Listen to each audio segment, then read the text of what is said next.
What's up everybody, this is 13 with Superior Mobile by 13, and today I have a quick overview video of the options available from the RetrofitSource regarding the product category of white only rock lights. RetrofitSource has recently started acquiring or representing other brands, and so now their selection has broadened. Now, to be clear, that these are drop-shipped items, so it's not something that RetrofitSource is stocking in their warehouse. I'm not a huge fan of affiliate programs or cross-marketing or drop-shipping, but that's the way the world's becoming.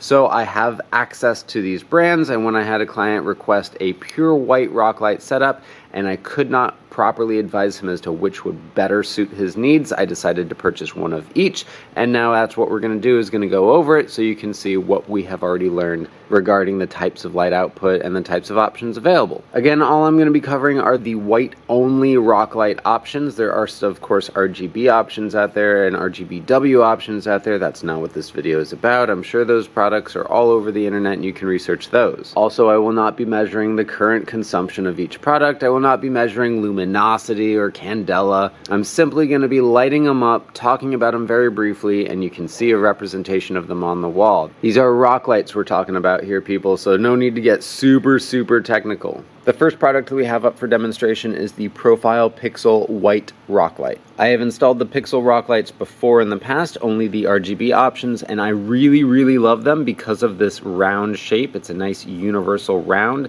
and it has this flange on it, which means that you can actually recess or flush mount them if you know what you're doing. That is awesome to me. It also has these little tabs on the side where you can mount it pretty much anywhere you want. I feel that it's a pretty attractive looking device, and it comes with an extension cable that is quite long. For an RGB, that's alright, but for a single color, it's a little unnecessary. But if you're just DIYing the install, like, cool, you've got plenty of wire, you don't have to buy extra, and you can hook it up to your power source. Okay, so I turned off the shop lighting, and it is currently lit up right now. As much as I love the mounting options available for this is a cool white. There is no way around that. That is a cool white, not a pure white, and I absolutely am in love with this pattern that it creates on the wall. What's really great about having this sort of like fractally sunflowery shaped pattern is that, again, this is going over a round object, being the tire, so you just want something that kind of just diffuses out without having any sharp lines or angles, because that is going to cast weird shadows. When this is on the frame of a vehicle, you'll actually see this, and again, this is a positive thing. It looks cool, so you know what's not to like about this pretty little pattern that it does. As you back up further, it spreads out. There's a bit of a hot spot in the middle, but overall it's a really great rock light. But unfortunately, it is definitely a cool white, so any clients that's looking for a pure white output, you will be very unhappy with this Profile Pixel rock light. Next up is the Baja Designs, which are the traditional style rock lights that I'm used to seeing all the time, which are essentially just bricks, fully potted units with just some LEDs in it. This comes with hardware as well, so it has a mount that allows for tube style mounting, comes with zip ties and some looks like stainless steel hardware, and probably some instructions. That's really helpful to the majority of people. I understand that. I personally do not appreciate getting stuff like that because I throw all of that away. The only exception to that is, of course, if I was going to do a tube mount style mounting. So if I was doing, say, an ATV or a boat, this would actually be a really great product, something that would be useful, whereas the previous option I just showed you, that Pixel, would not even be an option. That being said, putting a brick style rock light on a tube may look a little funny, and I don't like the fact that the wire sticks out the side like that, but you know what, that's could be just not a big deal, but understandably so because of the way that this mount is designed. Whatever, let's just see how it performs, okay? Okay, so this is the Baja Designs. As you can see, it's got a bit of a hexagon pattern, which is interesting. It's unique. It's almost like a circle, so that's okay. Personally, I would not like having these sharp angles, these cutoffs. However, it is a much purer white. It's still a little bit on the cool side, and it's got some little weird gradients going on through it, but ultimately it is a really nice chip. It does spread very evenly when it's on the backside, and it's quite bright. So ultimately, I'd say this is a better performer if you're looking for a pure white output, and also it comes with that tube mount. So if those are features that you're looking for, then wonderful. Next up is the Hi Lites Cyclone LED accessory lights. They come in two options. This one has a clear lens and this one has a slightly diffused lens. If you look at these two very closely between the clear and the diffused lens, I gotta actually wonder why in the world they came out with that diffused option, because it does not affect the light pattern in any way at being that soft of a diffusion where you can just still see perfectly through it. I don't really understand it, but these are the two options that are available. I really like the way that these feel in my hand. They're really solid built. They're sealed units. They are definitely little heavy-duty multi-purpose things. These would not be excellent for doing a tube mount, as they really don't have that types of option, but we do have something right in the middle there, which is clearly how we're going to mount this thing. I do remember seeing some mounting options available for purchase separately on the website. However, I didn't get any of that, so I guess if you're trying to do a tube mount, then you can look into that. For wheel well installations, this is what you're going to be working with, is right just there in the middle, so I kind of dig on that. Something worth noting is that they do have these bullet style quick disconnects right at the entrance of the wiring here, so you can run all your wires, and let's say that increases serviceability. You know, if you're removing a fender liner or if it's some sort of a vehicle part that comes in and out a lot, then you can do that. Me personally, if you don't have the skill to be able to add these, or you don't have inventory of bullet connectors or a comparable, better waterproof connector around, like a 9006 connector, then I don't know what to tell you. It's better than nothing if the situation necessitates a connector, but I would say that there are better connectors available. Okay, here we are up on the wall. As you can see, it's extremely smooth as far as the diffusion goes, and when we push it really in like that, there is no noticeable lines or anything like that. I mean, just really even. I'd say that this one is definitely the winner so far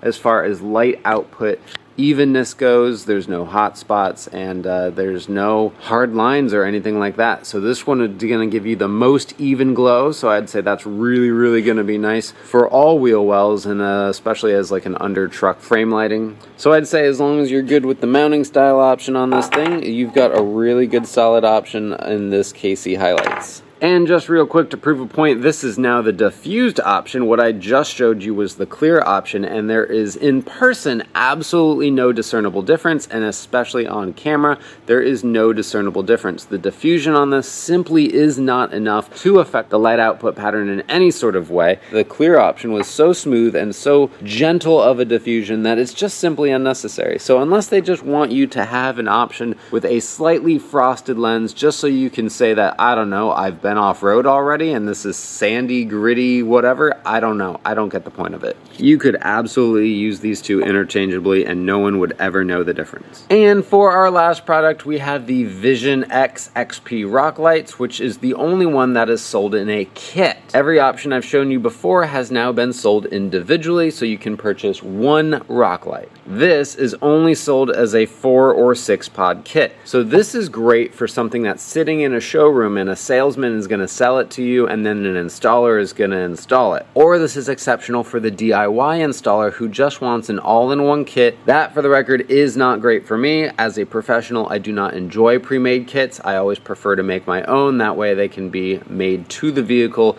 and to the task at hand. Let's open this bad boy up then, shall we?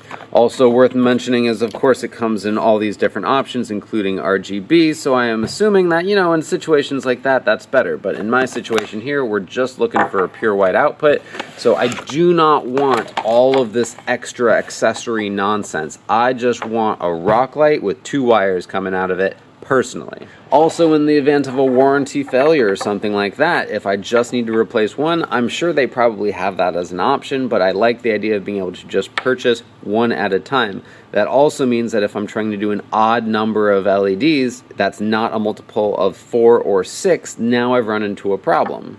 I understand that that's pretty rare, but it's just something worth considering, that if for whatever reason you need to do 9 rock lights somewhere, you wouldn't be able to do it with this kit. So talking about the LEDs themselves, they are the typical brick style. The wire comes out the back. I'm a little concerned as to why it has this chunk of exposed wire that's not in the protective sheathing, whatever. It's got a nice little solid aluminum feel to it. 3 LEDs in there. As far as connectors go, it does have these waterproof style connectors, so these are really nice. I enjoy these. I do not like the fact that this is a predetermined length, because that means that no matter what, you're either going to have something that's not long enough, or you're going to have a bundle of wires stashed somewhere. I hate bundles of wire under the hood. Again, super fine and acceptable for a DIY, but not for a professional installer who's trying to actually make a kit that's custom for the vehicle. Continuing on to that topic is now I've got this huge nonsense here. So I've got all of these connectors that all have to go into this squid that goes into this big old box, which, what in the hell? Why do I need a big old box just for a 2-wire setup for a rock light? And then of course we have the relay harness itself, which again, I understand if you are just a DIY sort of guy, this is something you want, but this is definitely not something I want as a professional installer. I do not like these switches. I absolutely hate these switches. I think they just scream AutoZone. They scream do-it-yourself. These are not the switches that I install personally. And I can tell you with absolute certainty that this is a standard single-pole double-throw relay, which is designed for interior-only installation, yet this is clearly designed to be mounted under the hood, connecting to the positive and negative terminals of the battery. This is not a waterproof relay. If it is not mounted correctly, it will fail immediately, and if it is mounted correctly, it will fail eventually. So although this is a fantastic product that clearly has its place somewhere, it's not in my bay. Regardless, let's fire this bad boy up and see how it performs. Okay, there it is on the wall, and I can tell you this much, it is probably the purest white of what I've seen so far. It is bright. It's super bright. It's got a little bit of yellowing around the edges, which is a little odd. It is not a perfect circle. It's a little bit got some bias to it, which is because of that arrangement of 3 LEDs, but it is not noticeable. So this is definitely something that would work. If you see that when I rotate it, you can see how it's not a perfect circle, but again, very acceptable for what it is. For a brick, I would be a-okay installing these if it wasn't for all of the unnecessary added installation gear. You can see that diffusion's just really, really quite nice. That's that. I'd say that's a pretty solid performer if it wasn't for all of this gear that has to go with it. So if you were a DIY installer and you wanted an all-in-one inclusive kit, this would be a great product for you because it has everything that you need. If you're a shop just looking for something to sell off the shelf, this would be a great product because it has everything you need for your installer who's getting paid $15 an hour back in the bay, who can just bang this out in a couple of hours. If you are a premium lighting installer, this is probably not gonna be the product for you. And now, out of morbid curiosity, I have to understand what the hell is in this big box. You know the game. What's in the box? Are you ready? Okay, on the top 10 list of horrendous disappointments of the day, this is definitely number 1. Thankfully, it is not very late in the day. So, there's a couple things that come to my mind right here. Okay, this is odd. What is this? And what is this? And what is going on here? My first thought is, of course, if the RGB product is probably going to take 4 times the type of circuit board. So, like, okay, something this size makes sense because there's going to be way more stuff in there and they want to minimize inventory, so they just use the same box even for single color. I don't approve of it, but like whatever, I understand it. The second thought that I have is just like this potting material. Let's just say this is a thermal potting material, was just to dissipate the heat of that. Like, okay, that makes sense, but why is half of it missing? And why is this not actually stuck to this, which it should be? It should be fully stuck to it. But then that made me think even further, and I started holding this up to it. If I press this directly into place, like where it should be sitting, I can tell very clearly without any question in my mind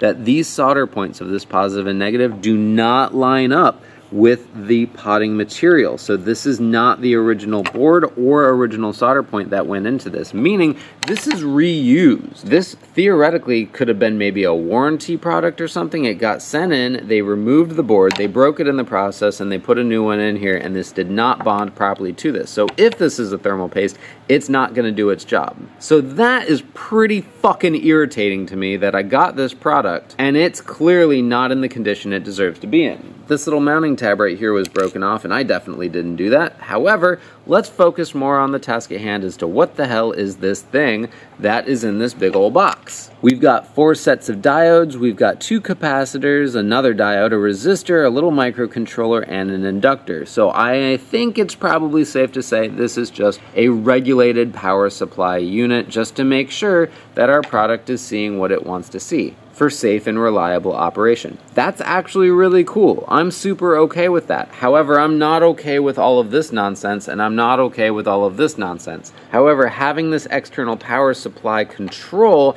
is what allows you to have an optimized product at the end of the line, because the truth of the matter is if we're just dealing with a little brick of LEDs with 2 wires coming out of it, the manufacturer has no idea what you're going to connect those 2 wires to, and the majority of you guys out there are jamming in on some places that they really don't belong. So you have unregulated power supplies, all sorts of nasty voltage issues, God knows where you're grounding to, so you're going to have all sorts of nasty fluctuations, and this meaning that you can really make sure that what these are seeing is consistent all the time is excellent, because that's why we probably got such an amazing light output out of this. So credit where credit's due, this does probably do a really good job at what it does, and I imagine for the RGB components it fills up this whole thing, which makes the size of the box worthwhile. However, the fact that this has clearly been repurposed pisses me off, because they didn't even attempt to hide the fact that it's been repurposed, and the fact that it's this big old box for this tiny ass little thing, that also upsets me. So there you go, you got some options going on here. All depends on you personally and your situation. These are really great for mounting. I love the mounting style of those because you can flush mount them in, but the color is cool white. These are really awesome little bricks, but like I would probably only use them if I was doing maybe a tube mount. These are excellently pure white, excellent diffused sort of smooth coloring. This is what we're actually going to be going with for the customer for his next install, so you'll be seeing these